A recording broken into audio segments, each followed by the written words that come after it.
Šiandien pradedame keturių viešųjų paskaitų ciklą skirtą dabartinės modernios muzeologijos problemoms pasaulyje. Norėčiau pristatyti muzeologijos katedros vedėją, vieną iš 4 arba blogiausiu atveju 5 pasaulyje žymiausių muzeologijos teoretikų, specialistų, profesorių Pieterį van Menšą.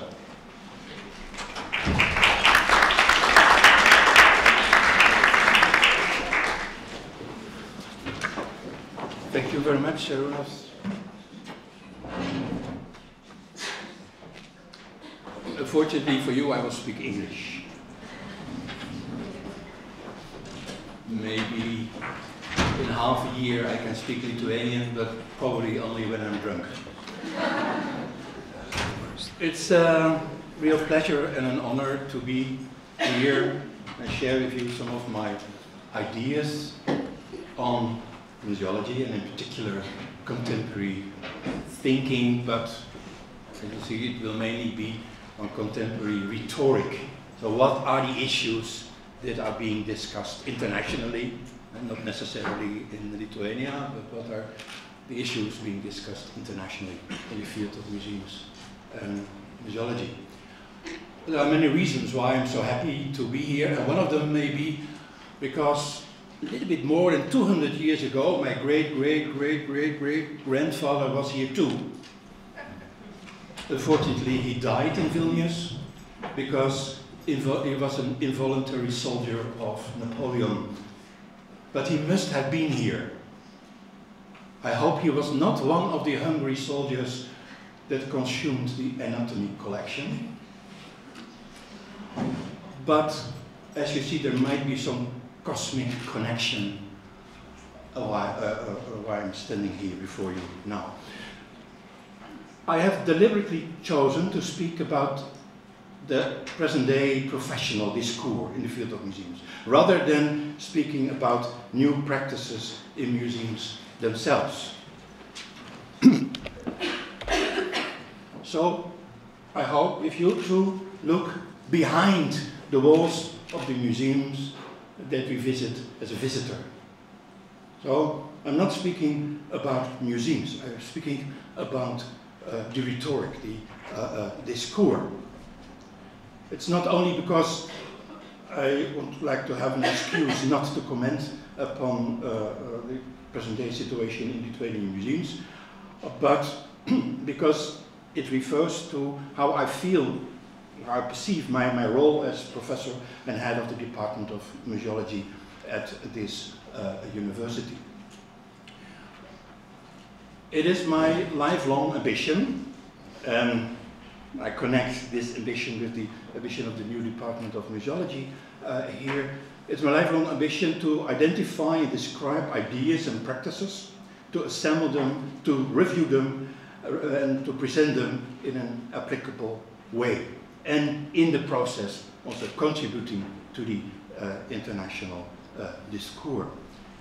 In the context of the Vilnius University, this would mean building bridges between the international professional discourses on the one hand and the Lithuanian realities on the other. Mind you, I speak in plural. I mean, speaking about museums, there are several international discourses. I will refer to that throughout the lecture 1 or 2 times. And as you probably know better than I do, there's not just one Lithuanian reality in general, but in particular not in museums. I have to admit that my approach is quite eclectic. In their history, museums have shown to be able to absorb a wide variety of theoretical concepts. I follow this tradition, at the risk of being accused of philosophical inconsistencies. In this respect, it might be my destiny to balance between American pragmatism and the Central European philosophical soundness. But at the same time, I'm really inspired by philosophical, theoretical discussions. Although in my lecture today I will not explicitly refer to them, but my work is very much informed by and inspired by what we call critical heritage. A new development, a new approach to heritage in general, museums in particular. This critical heritage movement is based very much on French sociologists, and you probably know their names and their work. If you go through the publications in the field of critical heritage, you find thousands of references to Bourdieu, Baudrillard, Foucault, Derrida, Latour, Julia Kristeva, Judith Butler, and many others. But I won't bore you with all those ideas. I would like to focus very much on how museum practice can profit from these ideas. Because in many publications, it's not so much about museums, it's about these ideas, these theories of the people that I mentioned. Increasingly, museums are used as case studies in a theoretical discourse that is not museological. So I would like to turn that around, starting from museums within the framework of my perception, my definition of professionalism. Professionalism, in my view, professionalism in the field of museums and heritage is based on practice, theory, and ethics. And my perspective on theory is very much defined in relation to practice. I would like to develop a practice informed by theory, but at the same time develop or contribute to the development of theory from the perspective of practice. Both theory and practice being informed by ethical reflection. I think that is a key element of the three ethics. And despite what happened in the second half of the last century, or perhaps just because of what happened here and elsewhere, I do not believe in a value-free museology. Originally, this lecture was scheduled 2 weeks ago, and I apologize for any inconvenience caused by the fact that the lecture had to be cancelled on short notice because of some serious health problems in my family. And this morning I got a message that early this morning, my father-in-law died. But I'm sure he will not object, or he wouldn't object me using his death to make my point in this lecture. Because my father-in-law, he was an artist, not very well known and perhaps not even a very good one. But nevertheless, he was an artist with a clear professional self-definition. And this is a room in my house, and the painting right is part of his work.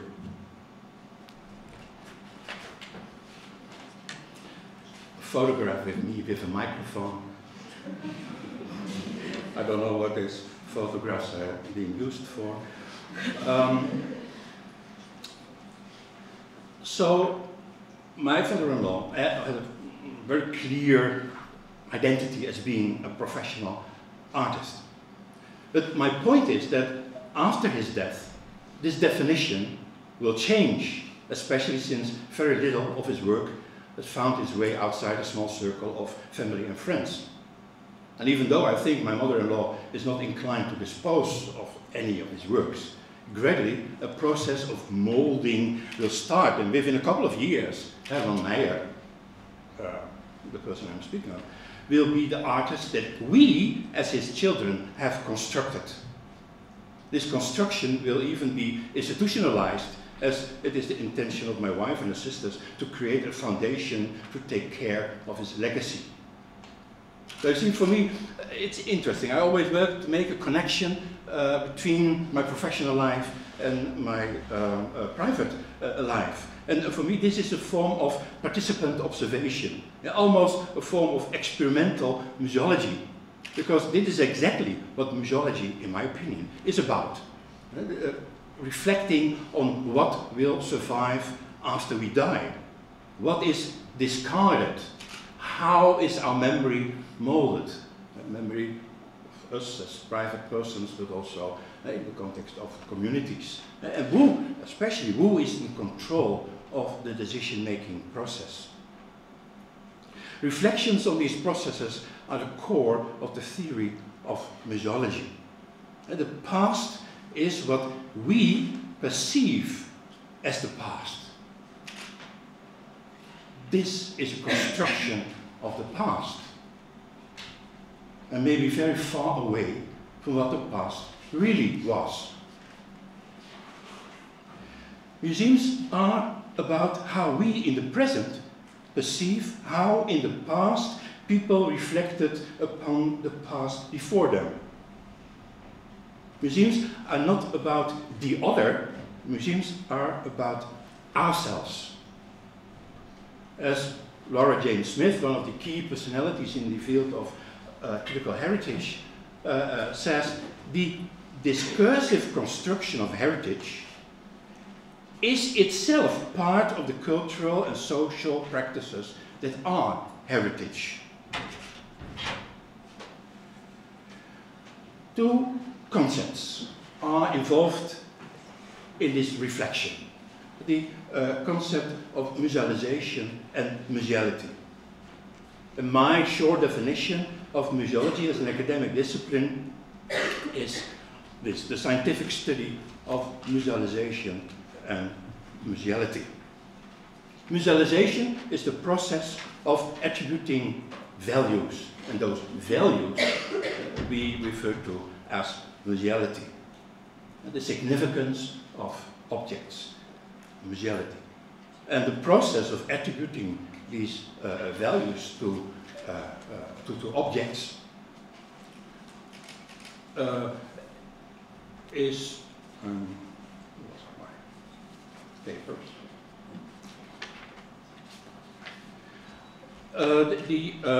Here. So the visualization is attributing values and accordingly isolating objects from their use context. In this practice, this means conservation. In practice, present-day practice usually means conservation. Natural degradation or degradation by use is delayed or as much as possible prevented. I wanted to stress this because new thinking in museology challenges these basic concepts. The concepts of musealization as isolating objects, and the practice of conservation as delaying or preventing degradation. I think coming to this new rhetoric, new thinking, to some extent new practices, there are three developments which I identified here as paradigmatic shifts. And to what extent the term paradigmatic should be used here, to what extent these three developments might be the expression of just one paradigmatic shift will not be discussed here. The point is that these developments challenge the very concept of museum. Because of these developments, we constantly have to reflect on what does the concept of museum mean to us. So the shifts, the developments, is accepting natural degradation and destruction as an ethical position, is the shift from conservation to safeguarding, and the third development concerns the whole idea of professionalism and the role of the professional as facilitator rather than a decision maker. So let's elaborate a little bit upon these three points. Accepting natural degradation and destruction as an ethical position. Our ethics our present-day ethics, as in the Code of Ethics as issued by ICOM, the International Council of Museums, or any other ethics, is very much based on the ethics of preservation, the ethics of remembering. The very first publication, the very first scientific publication on museology, at the very start of museology in 1565, was just about it. It was about organizing memory. Samuel Piechenberg, he was curator at Munich in Germany. He created a collection of the Archduke, the huge collection, and he wrote about some principles to organize the collection. And he, his publication, his ideas were based on the ideas of the Italian Julius Camillo, who wrote the book Theater of Memory, Teatro della Memoria, a book published in the early 16th century about how to remember, how to organize memory of events, persons, and things. So from the very start, the theory of museology as well as the practice of museology was focused on the ethics of remembering, how to remember, because remembering events, remembering persons, remembering things makes us what we are. It's part of our identity. So in the discourse later on, this way of organizing the preservation of memory was connected with this idea of personal and collective identity. But there is also another option. And interestingly, in philosophy, but greatly also in museology, we are reflecting about the other option. Why should we so much focus on memory? Can we let go? Is it possible to forget? What does the ethics of forgetting mean to us? Well, for you here in Vilnius, you may be familiar with this example of the church of St. Peter and St. Paul. You probably know. I'm just a foreigner, but you probably living here. You are familiar with the church, beautiful church, and the founder of the church was the headman. Now I pronounce it in English. The Lithuanian may sound different. Michael Casimir Paka.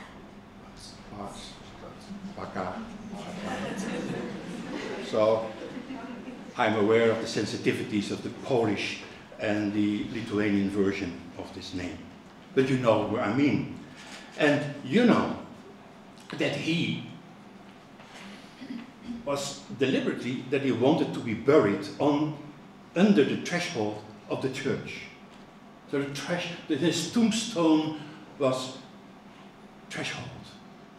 And because he felt he was a sinner, and so he wanted to be forgotten.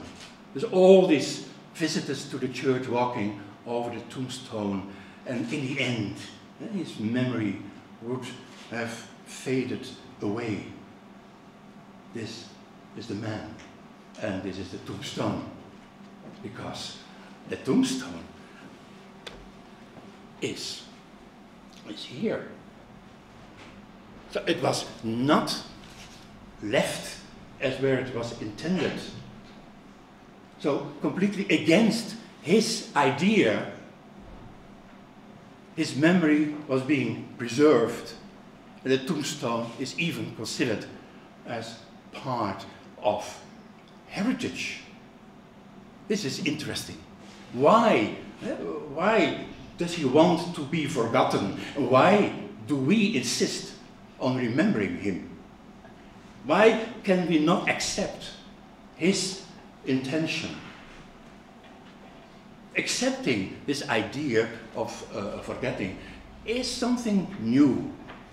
and has something to do with the increasing influence of non-Western thinking about preservation, museums, and museology.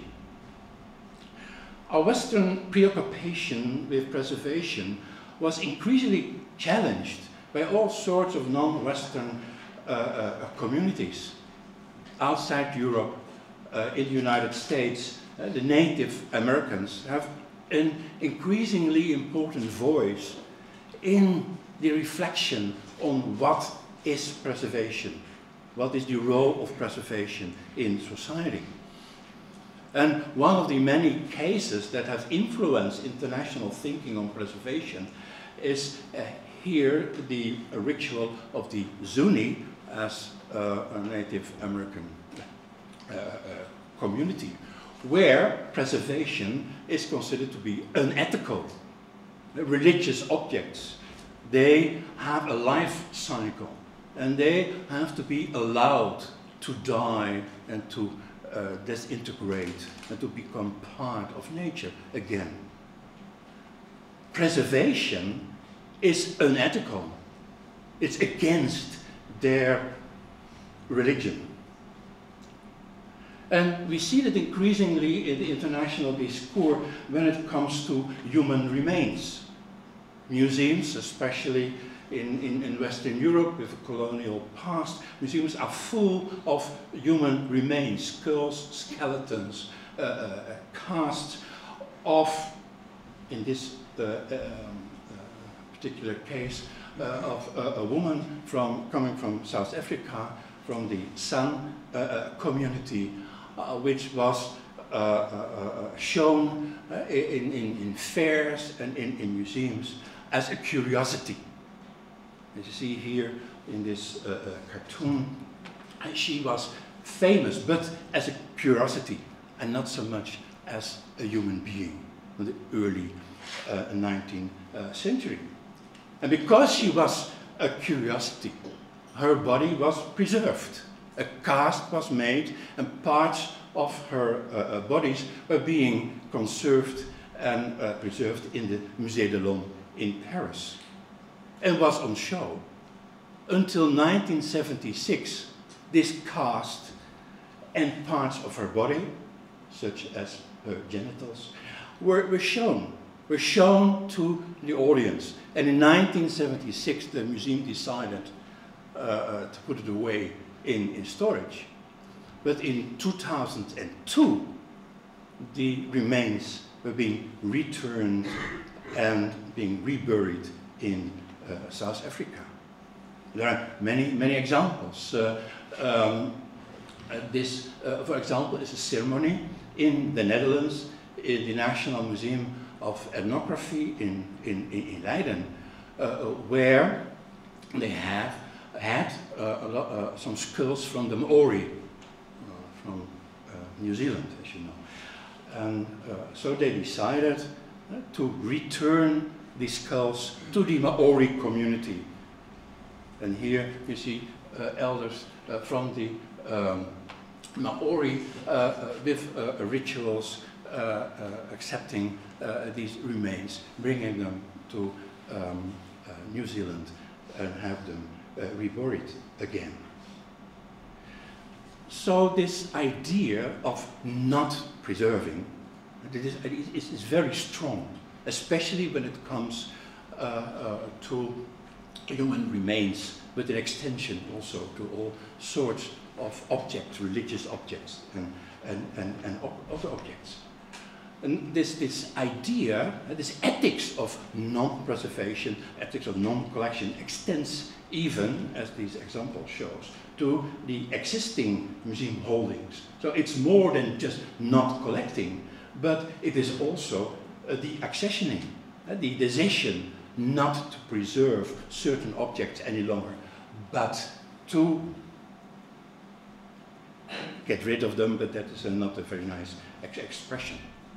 Here, the term is deaccessioning, removing objects from collections because there are reasons not to preserve them. Restitution, return, as undoing illegal and unethical ownership is very much discussed. But it goes further.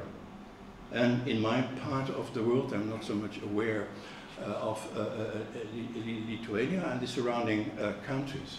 But in my part of the world, the accessioning is gradually becoming common practice.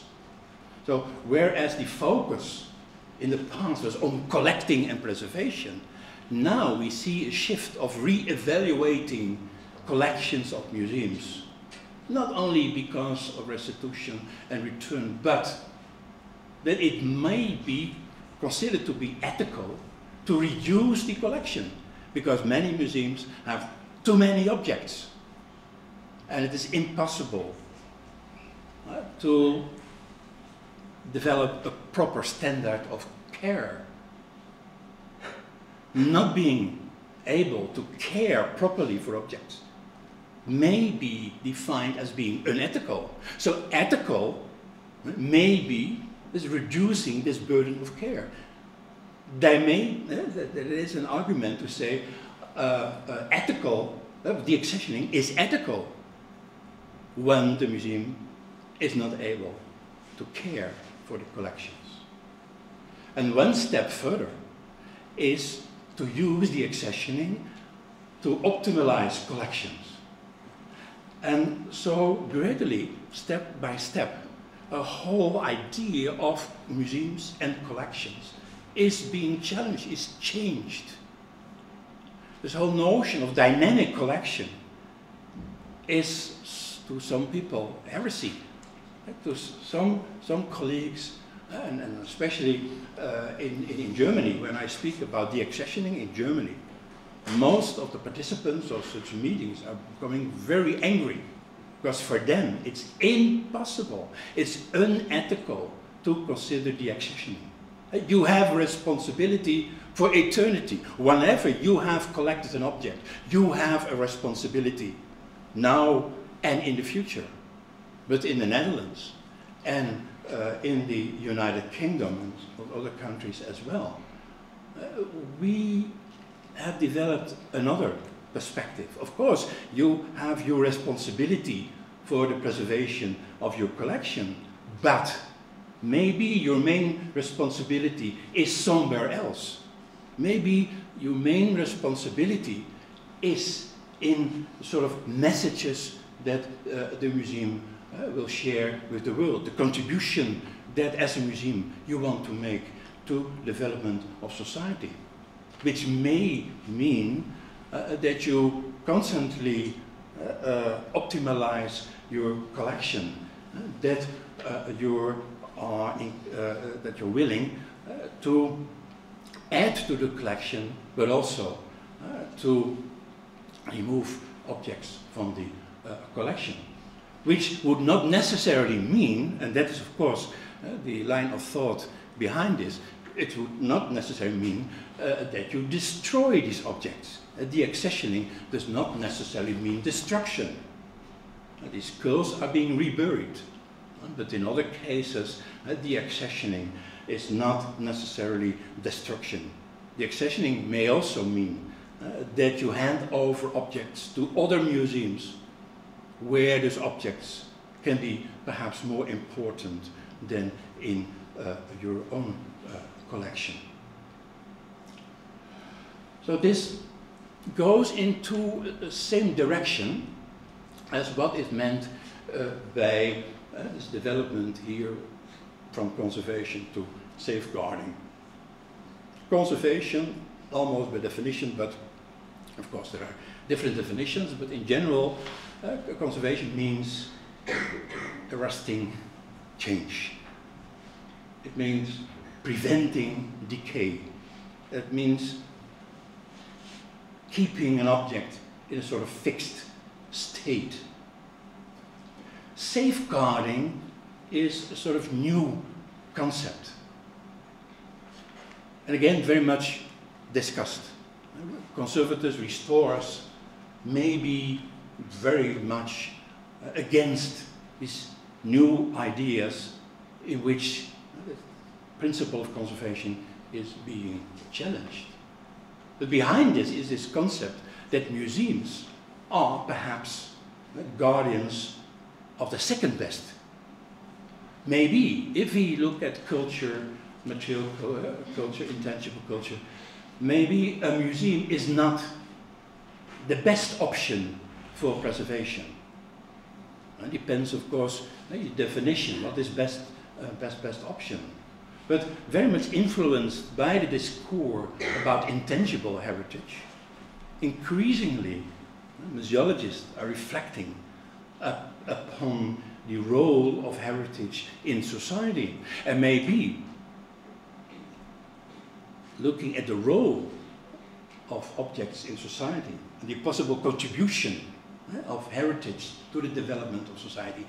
Maybe we should not preserve objects in a museum, but keep them alive in some way or another. To keep them alive in society, in another way, in more dynamic way. So again, it involves new concepts of object and challenges traditional concepts of conservation. A case in point, I was very much involved in the discussions in the Netherlands, is transport heritage. We call it mobile heritage. It's the heritage connected with transport. So it's heritage connected with ships, cars, airplanes, trains. And especially when it comes to cars and ships, there is a huge amount of heritage. There's a huge amount of historic ships, a huge amount of historic cars. But they are not preserved in a museum. They're not part of a collection. They are actively used. Many of these historic ships are used because people are living in those ships or using it in the weekend. So it's combining the original function of this object, but accepting at the same time the fact that this object is part of heritage. And those owners, those private owners, they're very proud. They're very proud about their object, but they have one object. They're not collectors. They have one car, one ship, usually no airplanes. There are not so many private owners of airplanes, neither trains, but when it comes to cars and ships, there are more cars and ships being preserved as private ownership rather than being part of a collection and public ownership. And that is very interesting. That it extends our concept of heritage and care for heritage. And it shows that there's more heritage than preserved in museums and other heritage institutions. But it also shows that this heritage can be very active in situ, in function, where it always functioned and where it has a role. And of course, this is more familiar when it comes to intangible heritage and when it comes to buildings. But for the sort of objects that fall within the scope of museums, this is something new and very interesting sort of development.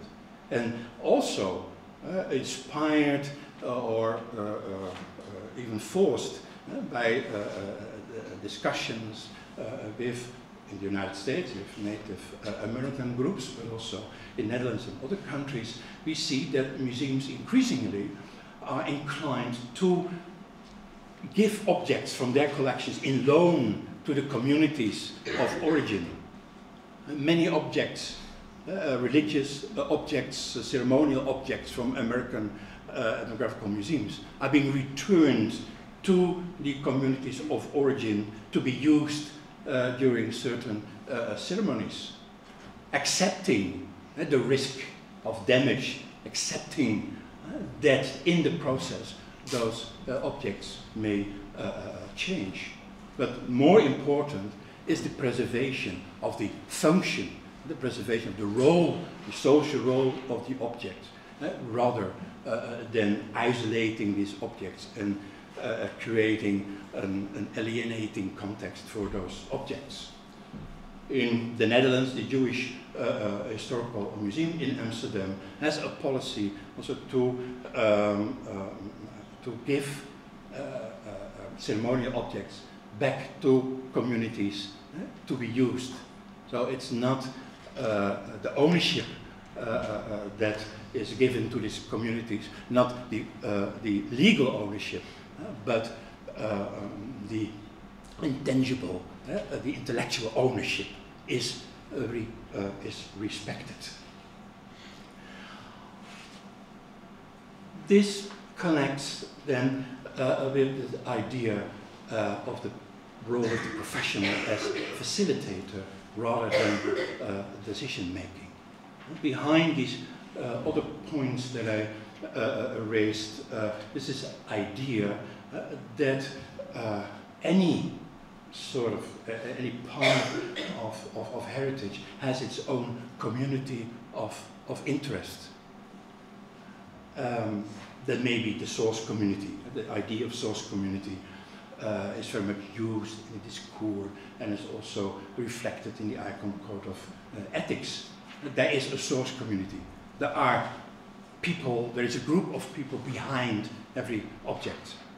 And we can respect or not respect the relation between objects and their source community, especially in anthropological museum, the ethics, as was also mentioned in the, some of these examples the last few minutes, in anthropology museums, the ethical position is to respect at least the intellectual ownership of the source communities. In other types of museums, it's less clear, but connected with this idea of source community, there's a redefinition of community as community of interest. And this is redefining this idea of community is something that is very much influenced not just by this core in anthropology museums, but with new technological developments. And second part of my lecture today is just that, focusing on the impact of new technologies. And I have a confession to make. And it will perhaps also color the importance of my lecture of today. Because I have to admit I'm not a visionary. Sometimes I think I am. But I can prove that I'm not a visionary. Unfortunately. I'm still very sad when I think back to a huge conference that ICOM organized in my country, in The Hague, in 1989.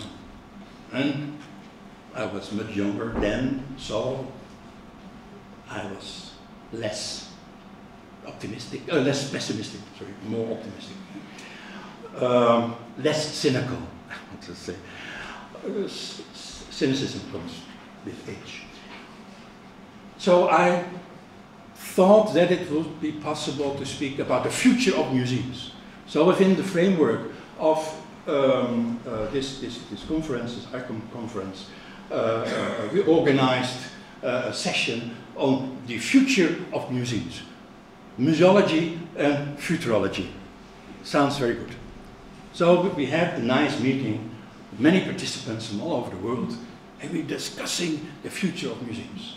And I wrote many articles about the future of museums. 2 months later, the world completely changed. I mean, 2 months later, the wall Berlin fall as example of all these changes in Europe, following many changes in your part of the world. All these participants all the participants in this conference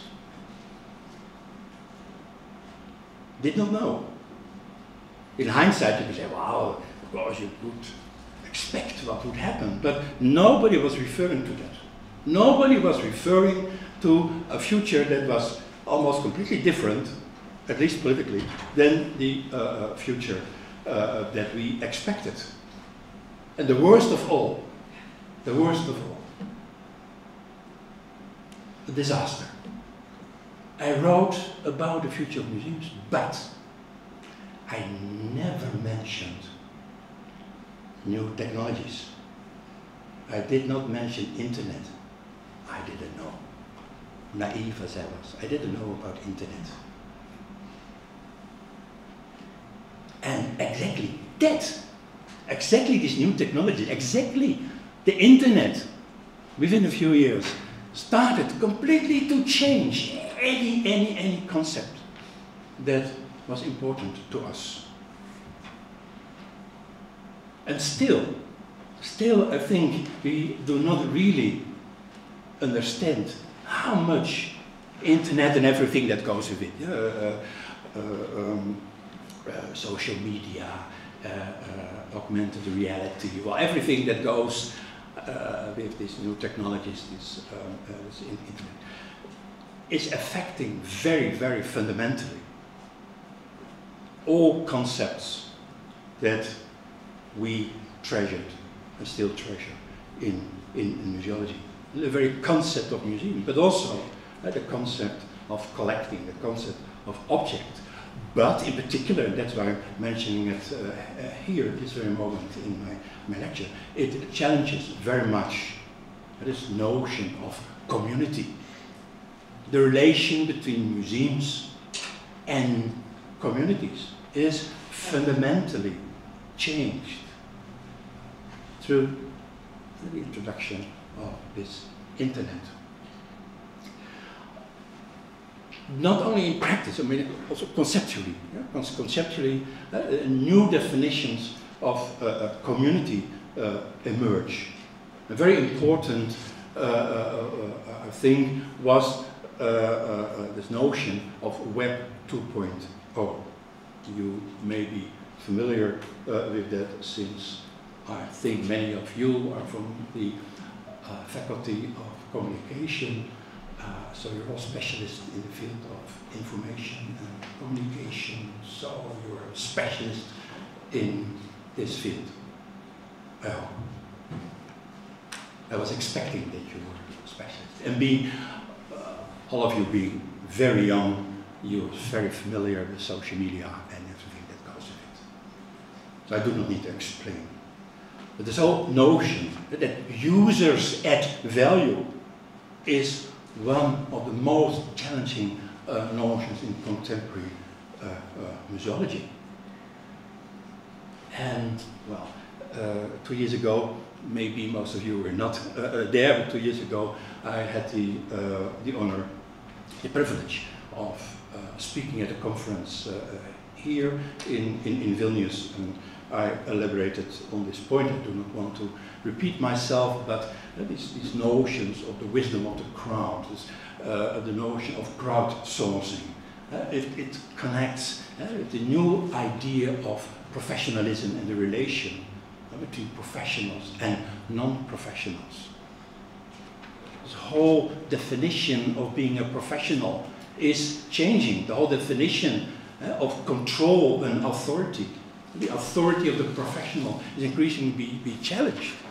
Well, what does it mean to be a professional? Is all the wisdom in the professional? Or might there be knowledge, wisdom out in the world? And how to organize this knowledge, these experiences that is floating around in the community, where there we see this reconceptualization of this notion of community, and gradually this notion of source community as the core notion in museum work is replaced by community of interest, heritage community. And it's even, the notion is institutionalized in the Convention of the Council of Europe, 2005, what we call the Convention of Faro, the Convention on the Value of Cultural Heritage for Society. Unfortunately, I noticed that your country, Lithuania, did not ratify this convention yet. Latvia did, Estonia did not, and Lithuania neither. But I think this is one of the key notions that will be developed in theory and in practice everywhere in Europe. In Belgium, for example, in Flanders, that had become part of the legislation on heritage. Defining heritage community as people and institutions who value specific aspects of cultural heritage, which they wish, within the framework of public action, to sustain and transmit to future generations. So you are not automatically, you are not born as a member of a heritage community. It's your free choice. You, because of your interest, you can become member of this heritage community. And you can be member of several heritage communities, depending your interest. And what I was referring to, this transport heritage, is organized according to this principle. The people owning cars and boats, the people organize themselves in what we may call heritage communities. They share a similar interest, so they join forces. And they do it with help of the internet. It is very close to this concept of community on the internet. It's not the traditional idea of source community. Communities on the internet mean that you voluntarily join this community, that you contribute actively or just follow passively the discourse on your specific field of interest.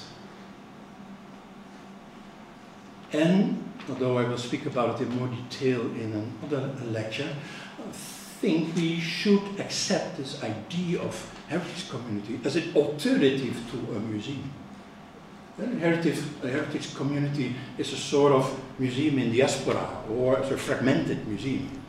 Conceptually, it can be defined as a museum, but physically, it's not a building. It's not a collection within the building. Physically, it is a huge number of objects out in the world, a huge number of people. People acting as curators, but not as trained professionals, but more as experts of their own object.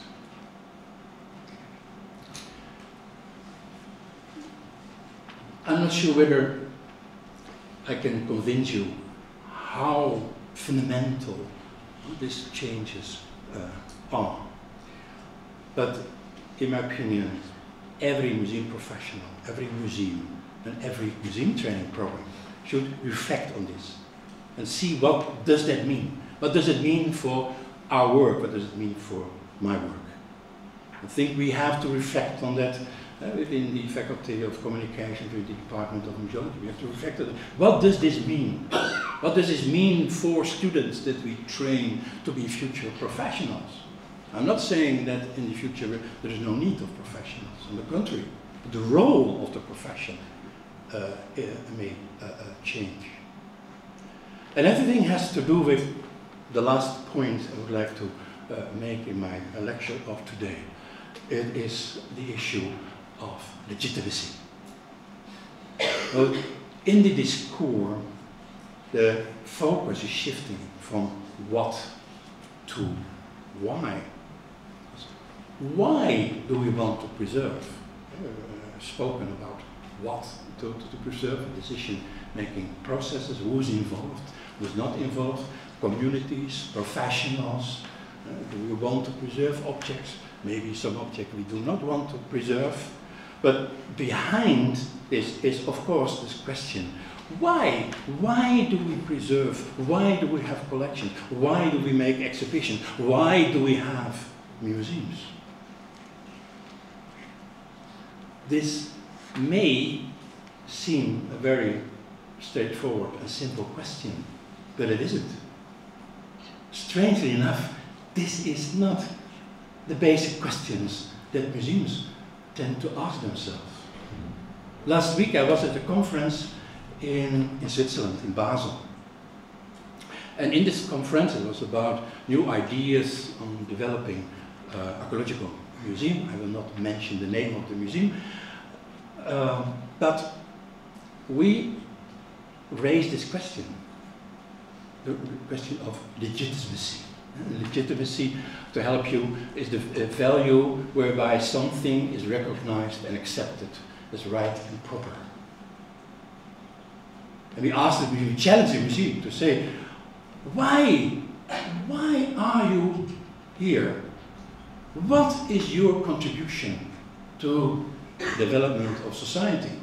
Many of you may know the definition of the International Council of Museums. And in this definition, it is clearly stated that museums are expected to contribute to the development of society. But what contribution? Can you be explicit, we asked the museum, can you be explicit what your contribution is? What's your reason for existence? And they did not want to discuss, refused to answer this question. Because for them it was clear. You have a museum, and the museum is important. No discussion. This is an extremely important museum. Why? Well, archaeology is important. It's important to do excavations and to preserve all these stuff from Roman time. Well, for you it's not relevant because the Romans were never here. So, what is relevancy in this case? What is relevant for Switzerland might not be relevant for Lithuania. But even in Switzerland, it is relevant to make clear, why are you here? Why do you ask the community so much money to invest in your work? Well, they said, well, there is no problem, because we have no problem with money. That's unique. I think Switzerland is the only country in the world where museum directors say, we have no problem, we have money, we do not need to prove the importance because we will get the money anyhow. That's what the banks are. Yeah. Actually, this museum was sponsored by a bank. It was not a Dutch bank. Dutch banks are not sponsoring many museums any longer. So in my country, we do have problems. All my colleagues, the friends, directors of museums, they all are complaining. Now, it is also part of the Dutch identity to complain, I have to admit. But nevertheless, museums are complaining because their existence is threatened. In the I know nothing about Lithuania, or at least I don't want to speak about it. But in the Netherlands, it's safer for me to speak about the Netherlands. In the Netherlands, the existence of many museums is threatened. In the last few years, about 5 to 10 museums are being closed. Recently, a museum of typewriters was being closed because the municipality did not want to sponsor the museum any longer. And the museum depended on money from the local government. And the local government said, okay, you may have the most important typewriter collection of the world, but it has nothing to do with our community, and nothing to do with the history of the city, so we're not interested to sponsor you any longer. So the museum is closed. And if you're lucky, you can buy the collection or parts of this collection very soon, because now they are preparing the auction of this collection. And the collection will disappear. It will not be destroyed, but it will not exist any longer as a collection. So the objects will perhaps remain, but not the collection, and not all the intellectual capital that is in this collection, the documentation of this collection. Because the museum obviously was not able to prove its legitimacy, its relevancy, neither to the local community nor any other community. So the museum had a problem. The museum was not able to connect with a heritage community. There was no heritage community. The whole concept of heritage community may have come too late for that museum. So they did not have support.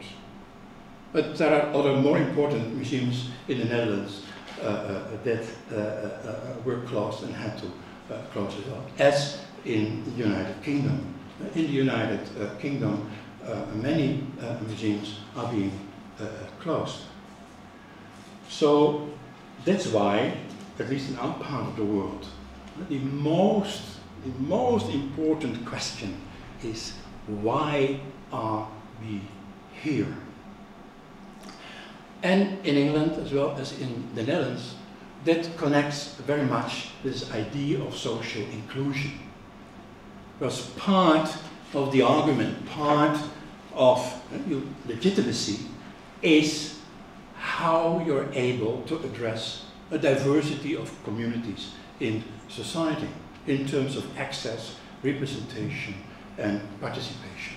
These are three key words in the relation of museums and the world. Museums and a diversity of communities. Is the museum able to provide access, not just access in terms of opening hours, but also intellectual access? Can everybody feel happy in the museum? Do people feel addressed in the museum? And actually, and here we have this whole idea of critical theory, Bourdieu and whatever.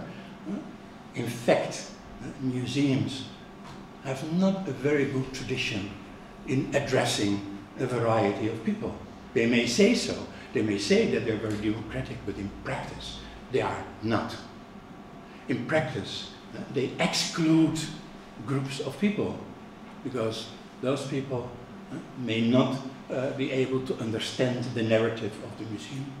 They may not be able to read the text of the museum, or the topics might not be related to their own private lives. And it is very much about representation. Yeah? So if you have achieved a maximum access, what does the visitor experience? Do the visitor feel represented as part of the community? If you have a museum about the history of Lithuania, I'm not referring to specific museums, but if you have a museum about the history of the Netherlands, who is represented in this museum? Well, I can tell you, if you go to the Amsterdam Historical Museum, or Amsterdam Museum, or when you go to the Rijksmuseum, the history department, you see a very, very imbalanced representation of the history of the Netherlands. Because, surprisingly, in the past, in the Netherlands, we did not have women.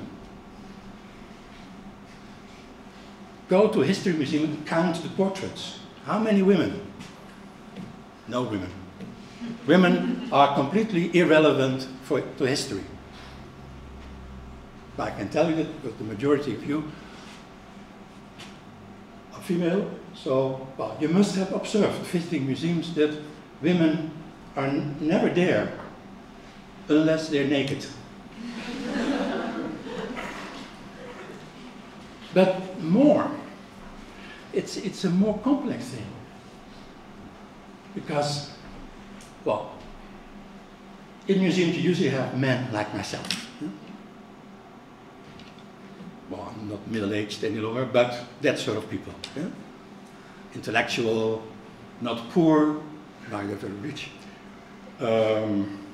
White in my country, that is, well, gradually becoming a minority, but a dominant minority. Yeah?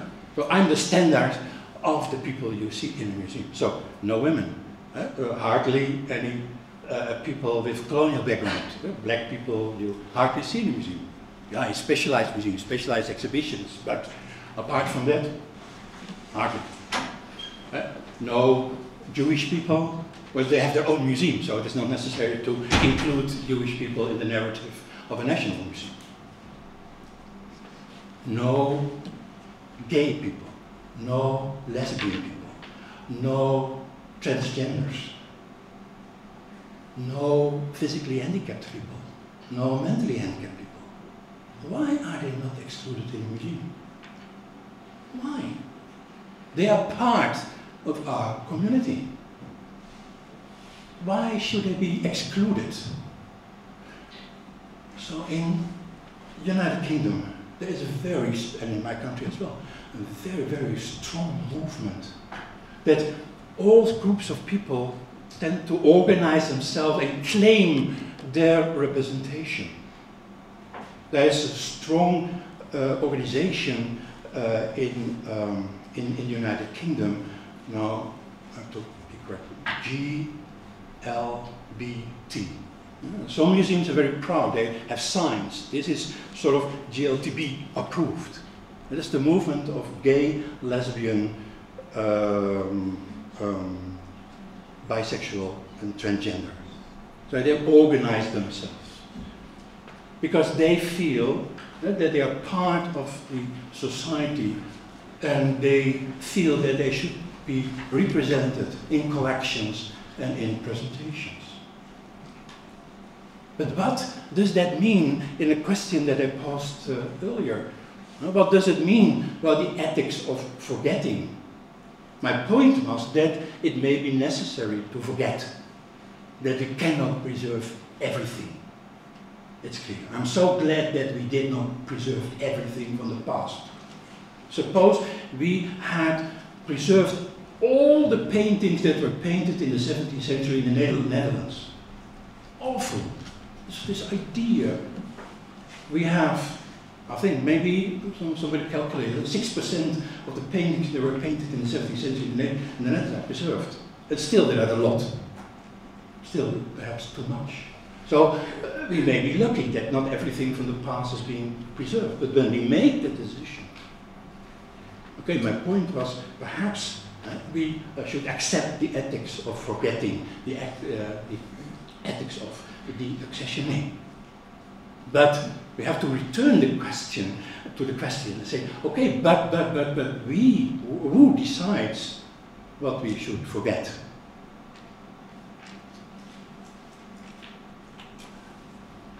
Well, I do not need to go in detail.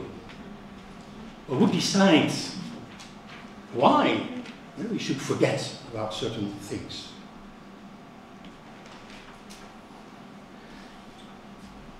Do we want to get rid of all these statues, these representations of the past? Or do we recontextualize it and neutralize them in some way, focusing on aesthetics rather than political dimensions? So connected with ideas of social inclusion are also discourses around contested heritage, troubled heritage, negative heritage. And it was one of the major discourses at this very moment. This concept of contested heritage. All heritage is contested, in fact. Because from the very moment you define communities of interest, you come to the conclusion that there are also communities with other interests, and those interests, they might be conflicting. Increasingly in the Netherlands, we realize that heritage is contested.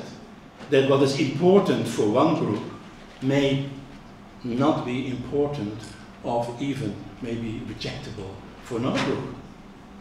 And increasingly, groups in society are claiming their moral, their ethical right on interpretation of heritage, whether they want to have heritage in museums or want to have heritage out of museums.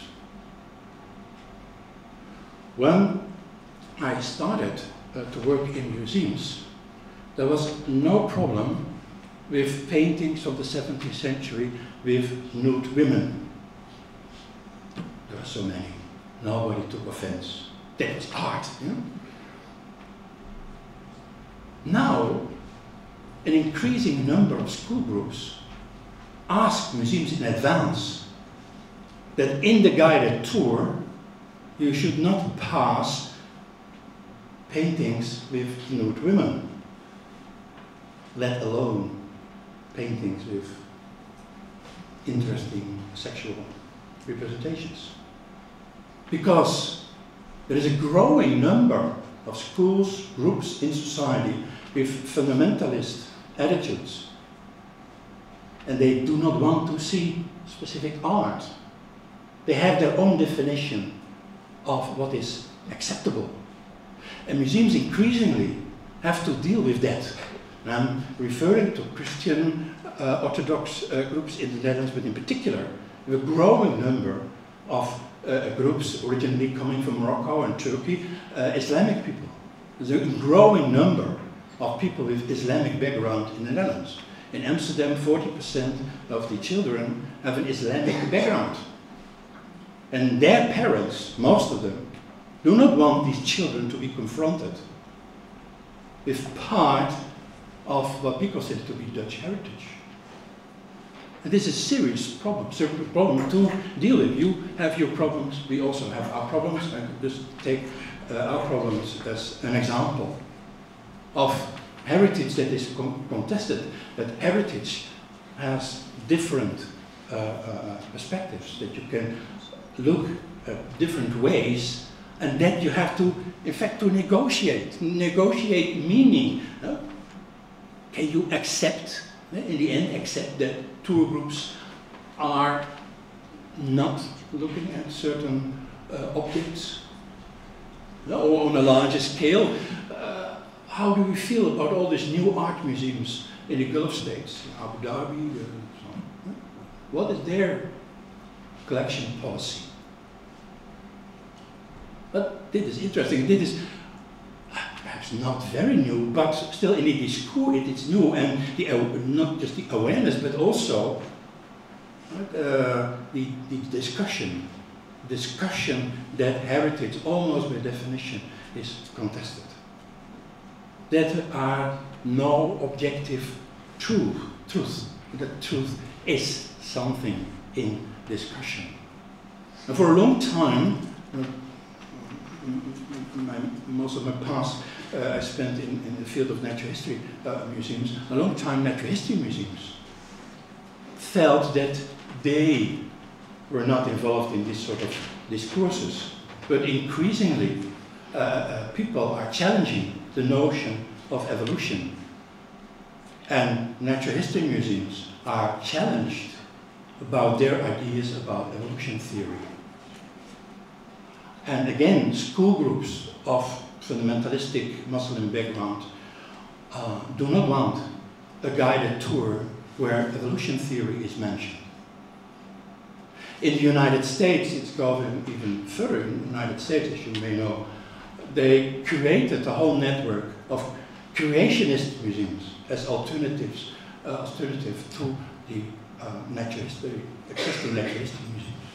So in the creationist museum, the story starts with Adam and Eve, and you have dinosaurs in dialogue with people because they were contemporary.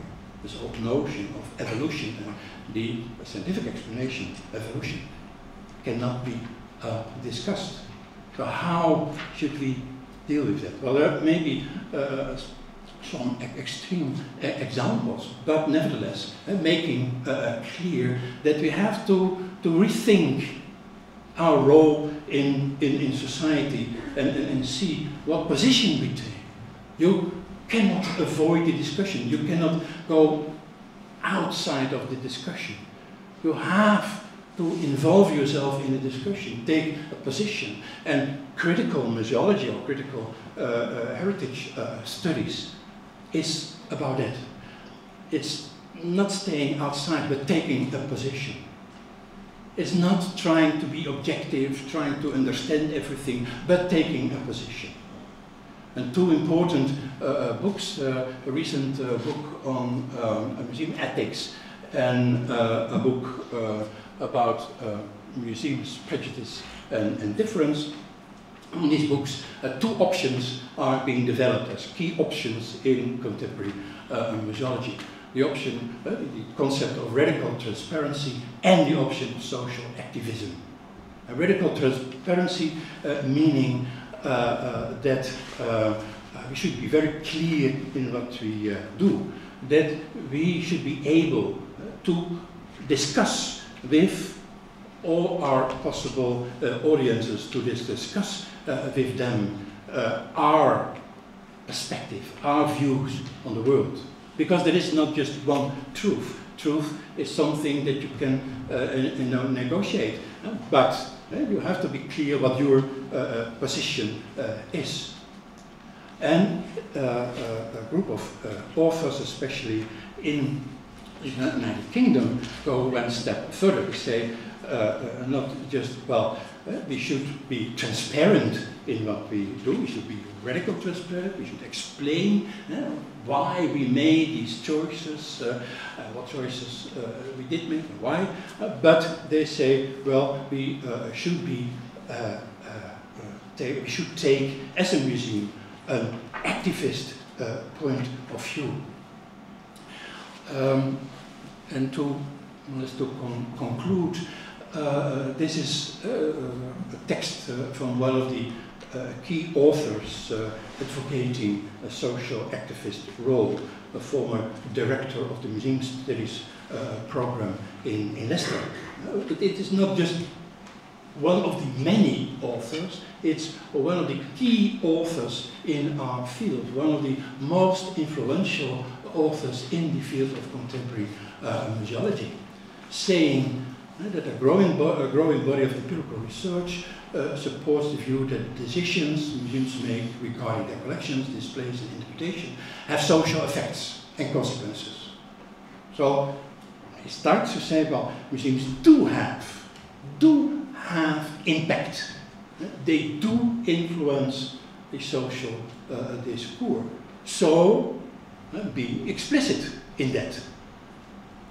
It is this enhanced understanding of museums' agency, that's the role of museums' agency, which support a case for activist ethical approaches. So the activist approach is an ethical approach. And it's a position, an ethical position of the museum, to move from the margins to the mainstream of practice. This activist approach from the margin to the mainstream of practice. This is reflected in present-day mission statements of museums in the United Kingdom. This, for many years, I used as one of the most beautiful mission statements of museums, and archives in this case, from Newcastle. Our mission is to help people determine their place in the world and define their identities, so enhancing their self-respect and their respect for others. I think that is very beautiful, and I think that is also why I'm here. I mean, as a professional, why I'm doing things that I am doing, because I really believe that museums have this potential to help people to determine their place in the world, to define their identities, so enhancing their self-respect and their respect for others. But in a newer mission statement, in this case, mission statement of the National Museums in Liverpool, they go one step further. They say our mission is to change lives.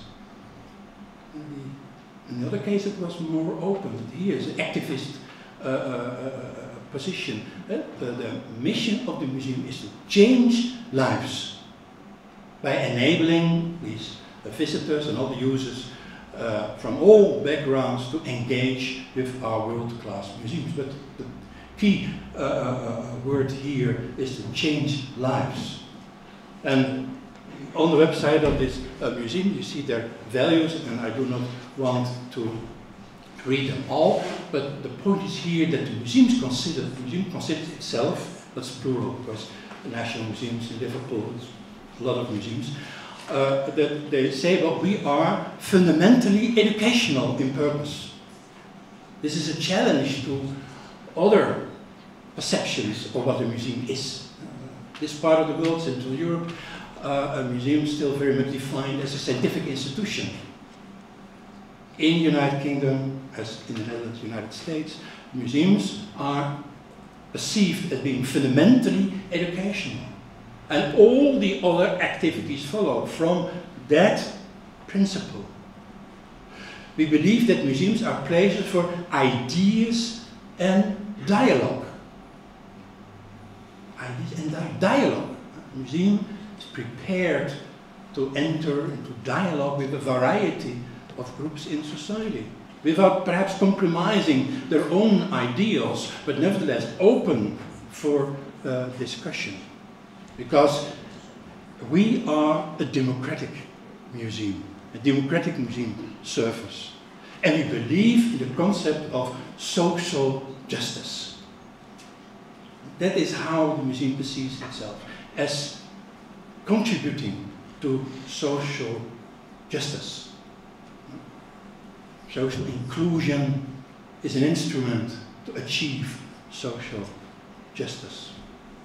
And we believe in the power of museums to help promote good and active citizenship and to act as agents of social change. I'm not suggesting that all the museums in the world should adopt these sort of values.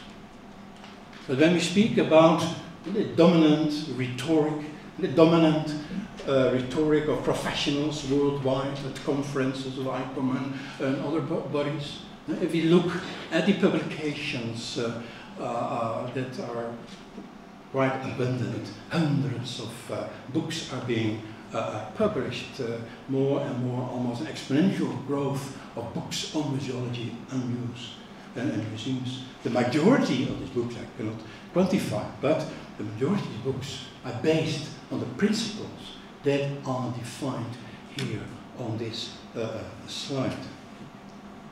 And that is, I think, the challenge to us all. The challenge for me as a professional, as professor, head of a department of museology, the challenge for the department, the challenge for future museum workers, the challenge to museums. How do we feel about this? If this is the dominant rhetoric, what are the consequences for us? Can we identify with these points of view? Do we accept this? Do we want to implement this? And that is what I meant to say in one of the very first slides. I would like to collect views, ideas, practices. I want to identify with the rhetoric and the different traditions in this rhetoric. And this is very much a British tradition. It's very British, rooted in a long development of museums as educational institutions. But it's a challenge. It provokes us to develop our own point of view. So that's what I meant. To connect this international, this school, the traditions in this international school with the reality here. Now, I'm not the person to judge the reality in Lithuania. My role is facilitator rather than making decisions. Thank you very much.